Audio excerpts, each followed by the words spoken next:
Oleh karena itu, politik yang akan datang itu bukan ditentukan oleh orang-orang pinter yang bergelar macam-macam itu, tapi ditentukan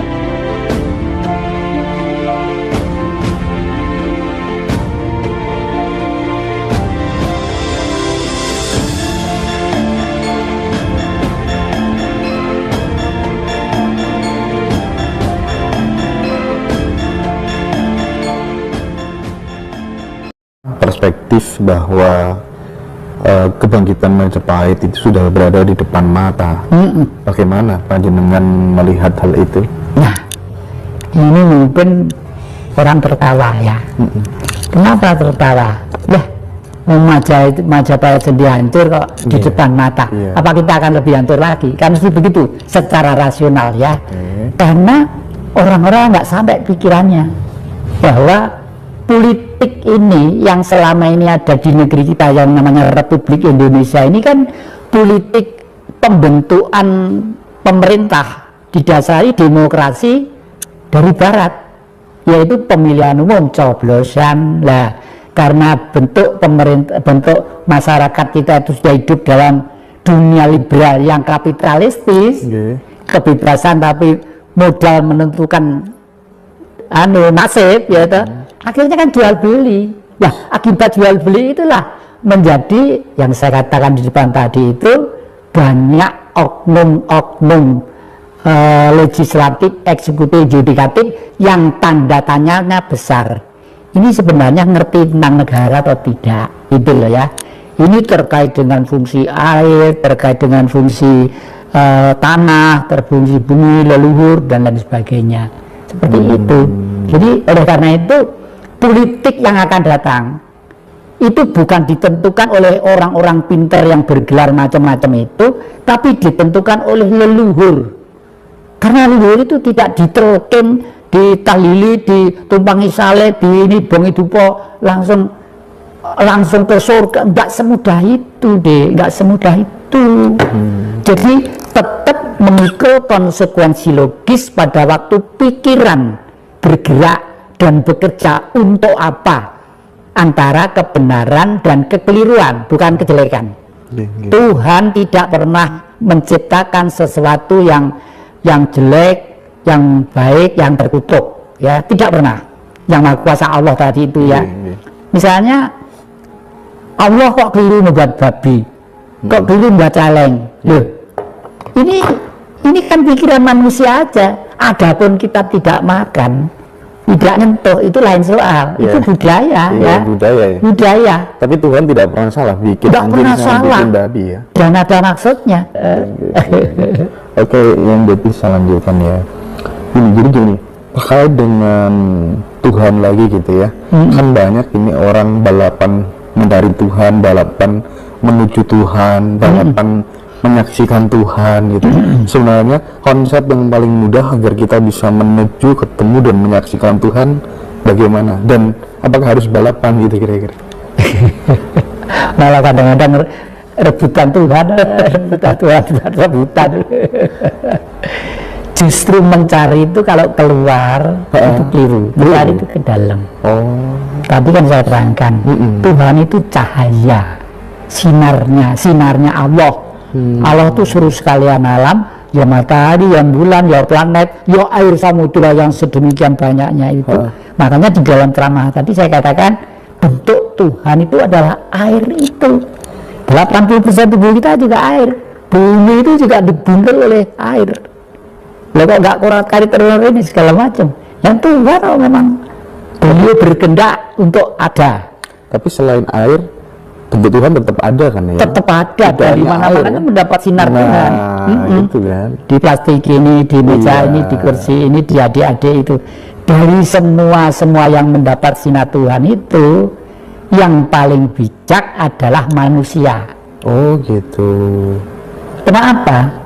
Karena sinarnya ada di tengah otak-otak kita. Dan sinar itu menyinari namanya itu otak ya, yang terdiri dari 11 miliar simpul saraf. Dan setiap simpul saraf melayani 25.000 saraf. Jadi, dan ini kuncinya semua ada di mana sih? Di Honocoroko.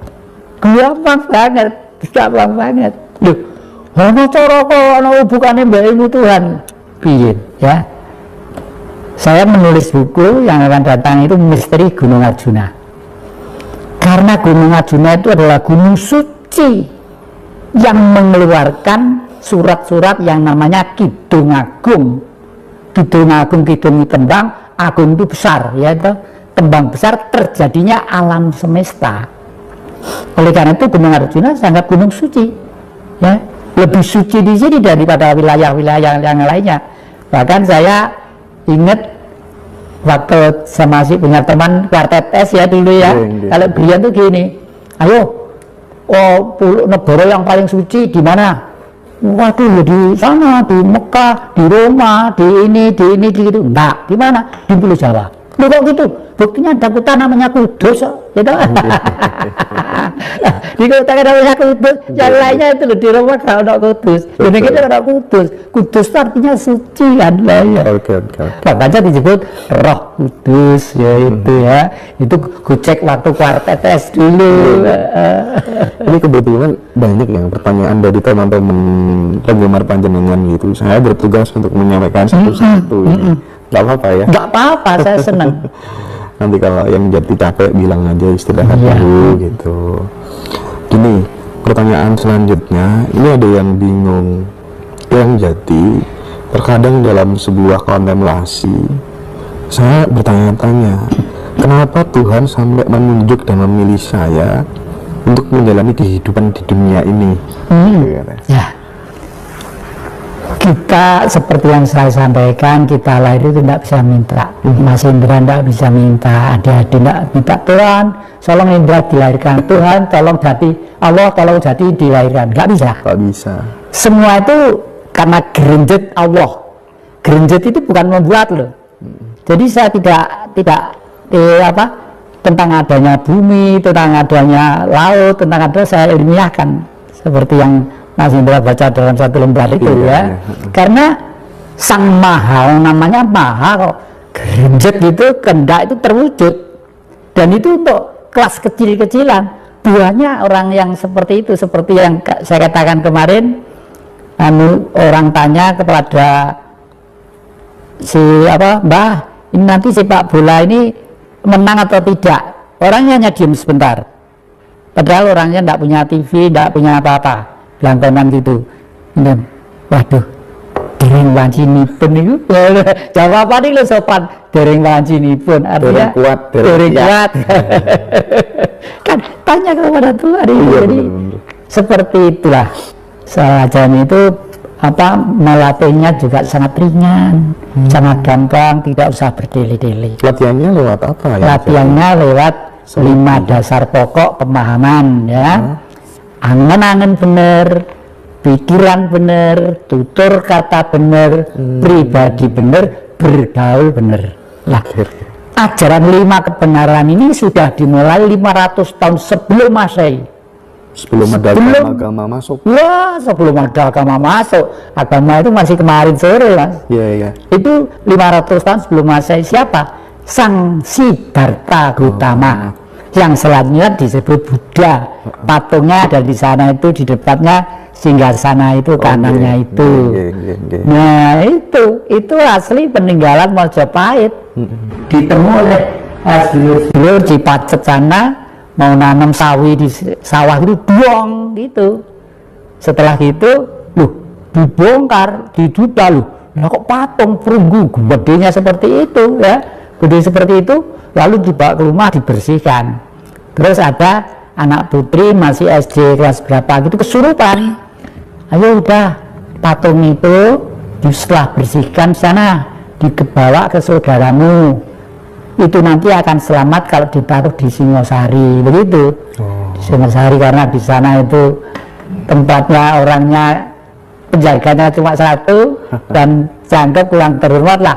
Saya taruh di situ gitu ya. Itu jadi Buddha itu mempunyai ajaran seperti tadi saya katakan, angen-angen benar, pikiran benar, pribadi benar, tutur kata benar, pribadi benar, bergaul benar. Lah Sekarang saya jelaskan satu persatu. Angan-angan, kenapa angan-angan? Tidak ada manusia yang tidak punya angan-angan. Seluruh manusia itu punya angan-angan. Makanya kita tidak boleh membedakan manusia satu dengan yang lainnya. Entah itu kritang, entah keriting, entah itu gelap seperti negro, entah itu kuning seperti Anglo-Saxon Eropa, entah itu kuning seperti Mongol atau Cina, entah itu seperti apalah. Gak ada.